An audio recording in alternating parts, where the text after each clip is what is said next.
Agora, Viga, mudando de assunto, tem atualizações para a gente do caso do ex-deputado Roberto Jefferson? Preso agora por tempo indeterminado, viu, Lívia? Decisão tomada pelo ministro Alexandre de Moraes, o mesmo que revogou a prisão domiciliar do ex-deputado federal e ex-presidente nacional do PTB, Roberto Jefferson, naquele domingo que ficou marcado aí na história recente. Segundo o ministro Alexandre de Moraes, por Roberto Jefferson ter um verdadeiro arsenal em casa, armas de grosso calibre, fuzil, munições, mais de 7 mil munições foram apreendidas pela Polícia Federal no último domingo, e ter também granadas dentro de casa. É importante que Roberto Jefferson fique preso atrás das grades para a garantia da ordem pública. Minha cara Lívia, Roberto Jefferson segue detido no complexo de Bangu, no presídio Bangu 8, voltado para presos com nível superior. Está recebendo assistência médica, medicação, e estamos buscando informações detalhadas sobre a visita de advogados Roberto Jefferson, que foi preso no último domingo após resistir, após 8 horas de intensas negociações. Lívia. Tá certo. Obrigada pelas informações, Rodrigo Viga. Bom trabalho para você. Boa noite. Mais um giro de opinião aqui no Jornal Jovem Pan.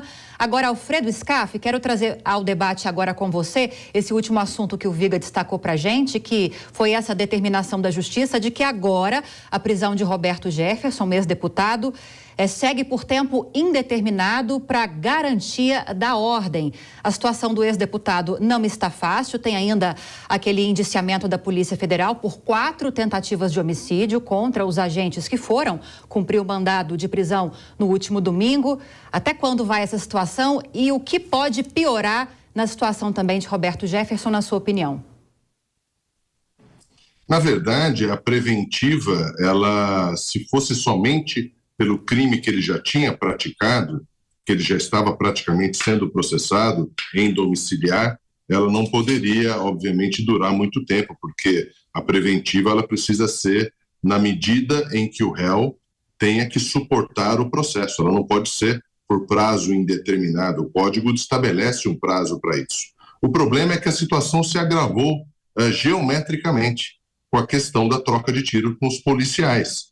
E aí, com essa tentativa de homicídio qualificada, obviamente, ele vai permanecer preso até o julgamento do Tribunal do Júri, porque não tem sentido mais, em virtude de tudo que foi apurado, ele voltar para casa e aguardar o julgamento em liberdade. Essa é a minha visão, porque o assunto foi muito delicado, muito complicado, poderia ter terminado numa tragédia se algum dos policiais tivesse sido morto, por exemplo, que graças a Deus isso não ocorreu. Eu só quero fazer aqui um desagravo, Lívia. Eu tenho ouvido alguns comentários aqui na Jovem Pan de que os policiais teriam que não cumprir a ordem judicial, porque a ordem é ilegal. Deixa eu só explicar uma coisa aqui, de uma vez por todas, porque isso está virando uma chacota, não só no Twitter, mas aqui na Jovem Pan também.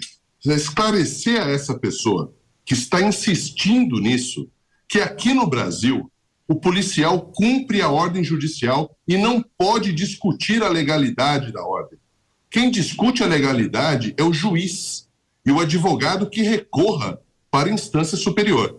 Quando a polícia recebe uma ordem para cumprir, ela é órgão do Poder Executivo, ela é polícia judiciária. O policial simplesmente cumpre administrativamente a ordem de prisão. Somente isso. Ele não pode dizer, essa ordem é ilegal e eu não vou cumprir. Porque se ele fizer isso, ele está fora das suas funções e ele comete o crime de prevaricação e desobediência. Então, para esclarecer de uma vez por todas, do Iapoque ao Chuí, que quando um policial recebe uma ordem judicial, ele simplesmente cumpre a ordem, ele não discute a legalidade da ordem. O que pode acontecer se ele resolver não seguir essa determinação judicial, Scaff?